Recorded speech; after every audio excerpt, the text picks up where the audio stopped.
Hello, everybody. Republican lawmakers gearing up ahead of a critical meeting tomorrow between House Speaker Paul Ryan and the presumptive presidential nominee Donald Trump on Capitol Hill. I'm Martha McCallum in for Gretchen today, and this is the real story.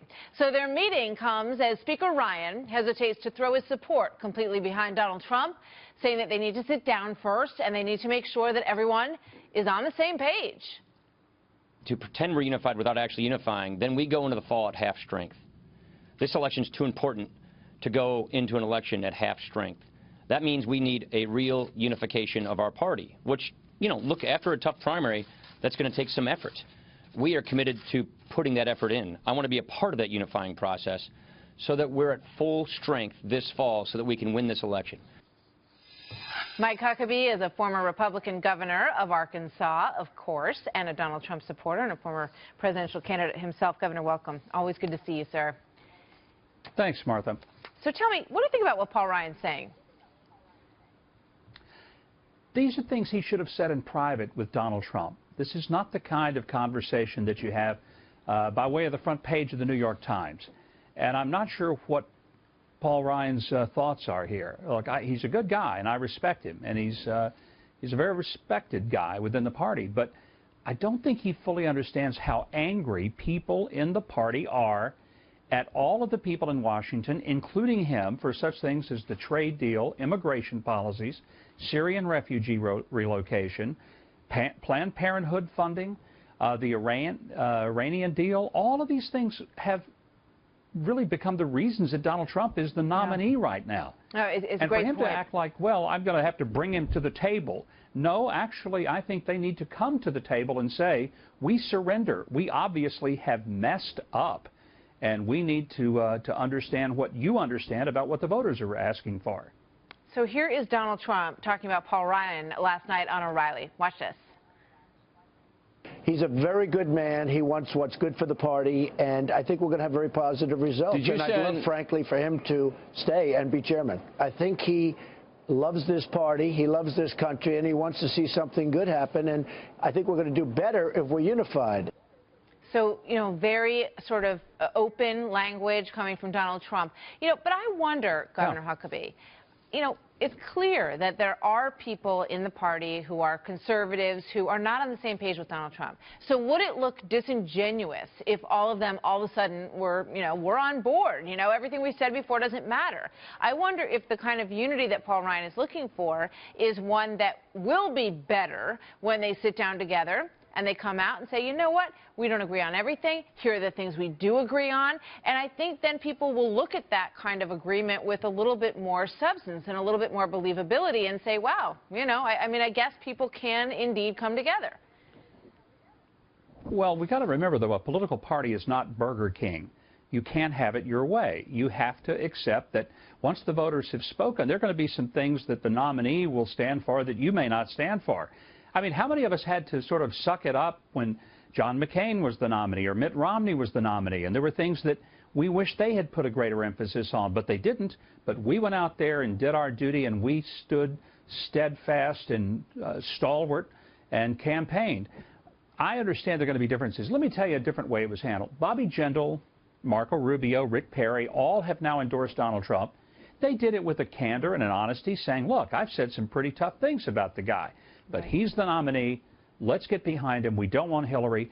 And that was an honest appraisal, but it was also one that was not hesitant about the endorsement. I think that's what we would love to see in Paul Ryan, him step up and say it.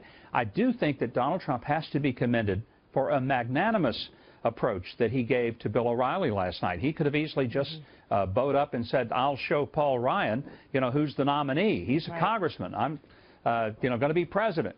But he didn't. And I thought it was, people keep saying, we want Donald Trump to act presidential. Well, you saw it last night. Yeah, that moment was an example of it. So Donald Trump says that he is focusing on the VP pick to some extent. And I thought it was very interesting that he said, when asked who's in charge of that search, he said, we all are. We're sitting around, we're doing it together. You've got Donald Trump, you have the Trump advisor, Corey Lewandowski, also on that effort. He said Ben Carson is part of that group, too. And, it is nice to imagine people sort of sitting together, kind of making a decision about what they think the campaign should do. And here's Corey Lewandowski talking about it.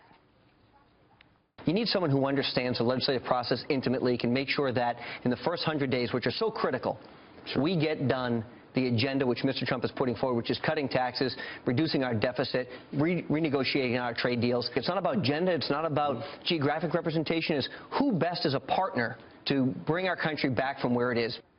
Interesting that cutting taxes was the first thing on his list. I mean, that is clearly an overture, and making it clear to Paul Ryan that is something that's very important to a Trump campaign and a possible Trump presidency. What do you think about this whole VP thing? And are you on that list? We're going to take a look at some of the odds in a second. Is that something you'd be interested in, Governor?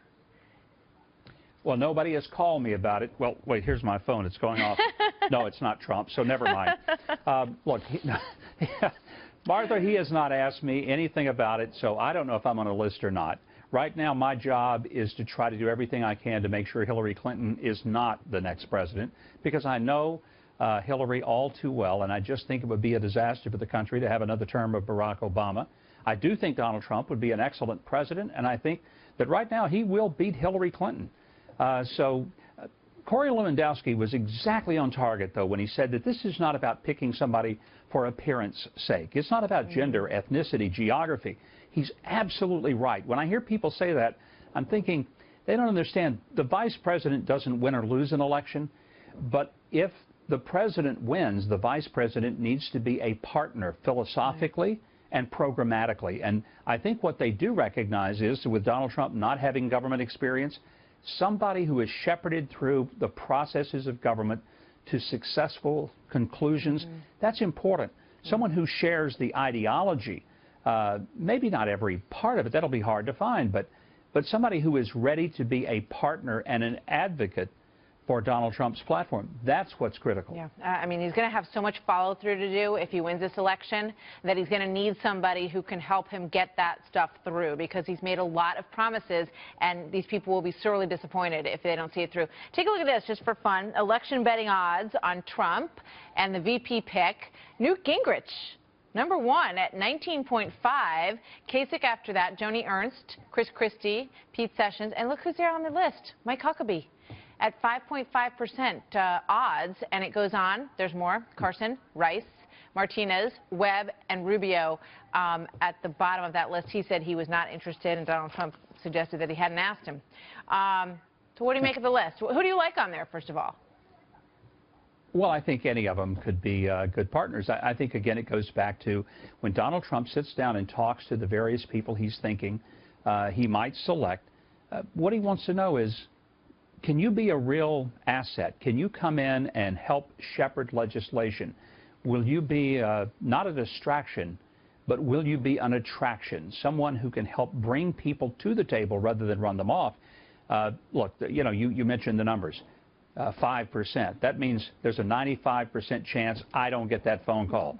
So, the fact is, whoever gets it, I hope they say yes, but I hope they say yes to being Donald Trump's partner and helping him, not thinking they're going to go in and change him. Because Donald Trump's done pretty stinking well on his own. The last thing he needs is someone to come and make him more like the establishment Republicans that he has completely annihilated in this election. Very true. All right, so let's take a, we'll see who's on the real list, because that's not the real list. And Donald Trump's holding that one pretty close to the vest at the moment. So we'll see. Governor, always good to see you, sir. Thank you very much. Thank you, Martha.